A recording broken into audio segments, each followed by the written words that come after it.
का स्वागत है मेरे चैनल में।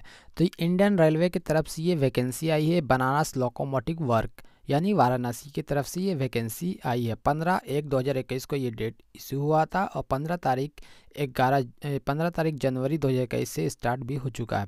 तो ये सिर्फ किसके लिए अप्लाई कर सकते हैं और क्या क्वालिफिकेशन मांगा गया है, कब तक डेट है, कितना फीस लग रहा है, ये सब जानकारी इस वीडियो में लेंगे हम लोग। उससे पहले अगर चैनल को सब्सक्राइब नहीं किए होंगे तो चैनल को सब्सक्राइब कर लीजिएगा, बेल आइकन को टिप दिए कि आने वाला नोटिफिकेशन आपको मिलता रहे टाइम टू टाइम। हर गवर्नमेंट प्राइवेट नोटिफिकेशन इस चैनल के माध्यम से आप लोग का मिलता है। तो यहाँ पर ITI नॉन ITI यानी इंटर भी किए हैं और नॉन ITI किए हैं और ITI किए हैं तो वो अप्लाई कर सकते हैं। ये एक अप्रेंटिसशिप की वैकेंसी है और अच्छा खासी वैकेंसी है, तो इसको पूरा वीडियो देखिएगा तभी आप लोग समझ पाइएगा। ठीक है, लास्ट डेट आप लोग का 15 फरवरी 2021 से ख़त्म हो जाएगा। ठीक है, तो देखिए यहाँ पर आप देख सकते हैं टोटल सीट 374 सीट है, जिसमें से 300 ITI के लिए है और नॉन ITI के लिए 74 पोस्ट है। तो ये अगर जो वैकेंसी ये जो आई है वो बहुत अच्छा होता है, जैसे लोकोमोटिव वर्क में आप काम कीजिएगा, ठीक है, रेलवे में, और ये UP में पड़ता है। चलिए, तो हम ITI में जो सीट है उसकी हम वैकेंसी के बारे में चर्चा कर लेंगे, जिसमें से फर्स्ट में फीटर आता है, जिसमें SC में 16, ST में 8 है, OBC में 29 है, EWS में 1 है, UR में 43 है, यानी आप लोग का फीटर में 107 टोटल है। कारपेंटर में 3 है टोटल वैकेंसी। प्रिंटर जनरल के लिए आप लोग का 7 पोस्ट है। मशीनिस्ट के लिए आप लोग का 67 पोस्ट टोटल है। बाकी अपना कैटेगरी के वाइज से भर लीजिएगा फॉर्म। वेल्डर में आप लोग का 45 सीट है और इलेक्ट्रीशियन में 71, लेकिन इलेक्ट्रीशियन में कम दिया गया है, कोई बात नहीं, फिर भी सही है। टोटल आप लोग का 300 वैकेंसी है। और नॉन टेक्निकल के लिए देख सकते हैं आप लोग, फीटर अगर किए हैं नॉन टेक्निकल में मतलब फीटर नहीं, यानी नॉन टेक्निकल में फीटर भी कर सकते हैं आप, और 30 पोस्ट है टोटल। और कारपेंटर में कोई वैकेंसी नहीं है, प्रिंटर में भी नहीं है नॉन टेक्निकल के लिए। मशीनिस्ट के लिए 15 पोस्ट है, वेल्डर के लिए 11 पोस्ट है, इलेक्ट्रीशियन के लिए 18 पोस्ट है। तो आप नॉन टेक्निकल अगर करना चाहते हैं नॉन टेक्निकल से तो आप लोग अप्लाई कर सकते हैं और ये अप्रेंटिसशिप आप लोग को काम भी आएगा। ठीक है, टोटल आप लोग का 74 वैकेंसी है इसमें। और नीचे हम लोग आते हैं,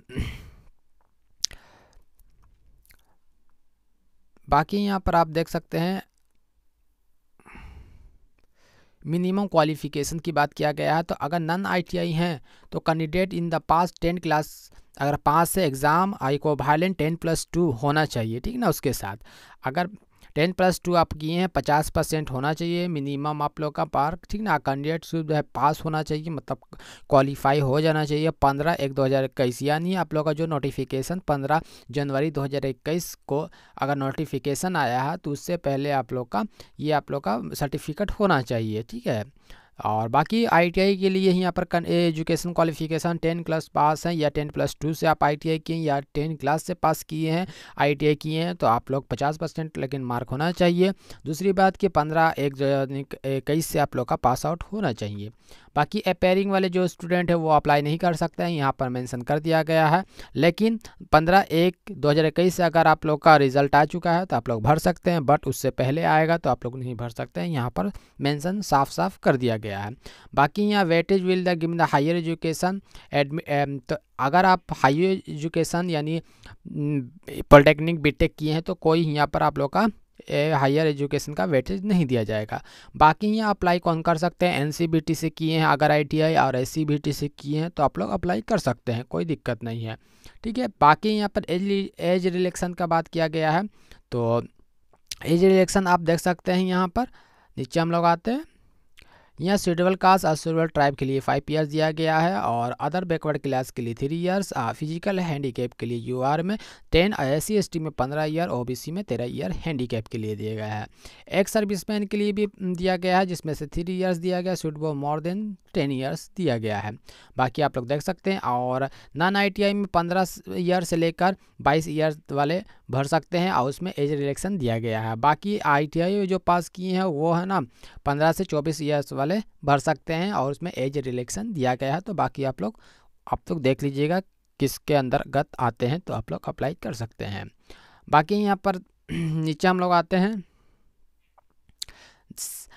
the basic of selection mode क्या होगा आप लोग का। तो देखिए, अगर आप मैट्रिक से ITI किए हैं तो आप 12 से किए हैं तो उसका मार्क्स जुटा जाएगा, ठीक है। और आप लोग का मार्क बेसिस पर ही आप लोग का रिज़ल्ट आएगा। तो जिसका मार्क ज़्यादा होगा ITI में और तो उसका रिज़ल्ट आएगा। और अगर आप नॉन टेक्निकल से 12th किए हैं तो उसमें ज़्यादा मार्क होगा तो आप लोग का आएगा। बाकी यहाँ पर नीचे ट्रेनिंग का दिया गया है तो ट्रेनिंग आप लोग को दिया जाएगा। बाकी यहाँ पे स्टाइपनी की बात किया गया है पेमेंट के लिए, तो गवर्नमेंट रूल के हिसाब से आप लोग का पेमेंट मिलेगा। बाकी यहाँ पर कुछ नहीं है। और यहाँ पर लास्ट डेट की बात कर लेते हैं हम लोग। तो लास्ट डेट अप्लाई करने के लिए 15 फरवरी 2021 तक आप लोग का लगेगा। बाकी यहाँ पेमेंट फ़ीस की बात कर लेते हैं तो कितना फ़ीस लगेगा। और उसी बात की यहाँ पर आप लोग का हम लिंक दे देंगे, जाके अप्लाई कर सकते हैं यहाँ पर indianrailway.gov.in।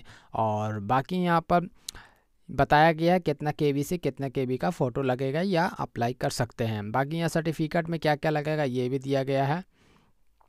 नीचे हम लोग स्क्रॉल करके देख लेते हैं थोड़ा।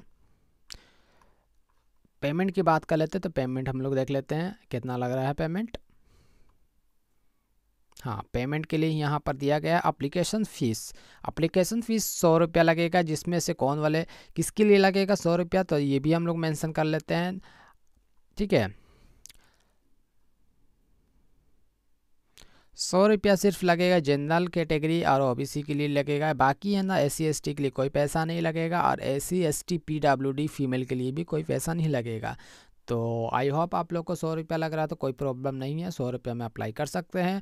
और वैकेंसी है ऐसा नहीं है कि कम है, 300 ठीक है ITI के लिए। नॉन टेक्निकल के लिए जो 74 70 निकलता ही है ऐसे ही, ठीक ना। और ये वैकेंसी अच्छी है तो आप लोग अप्लाई कर सकते हैं। अगर आप लोग को चैनल अच्छा लगा और वीडियो अच्छा लगा तो चैनल को सब्सक्राइब भी करके जाइएगा और लाइक भी कर दीजिएगा। और जिनको मालूमात नहीं होगा तो वहाँ भी शेयर कर दीजिएगा। और थैंक यू फॉर वॉचिंग।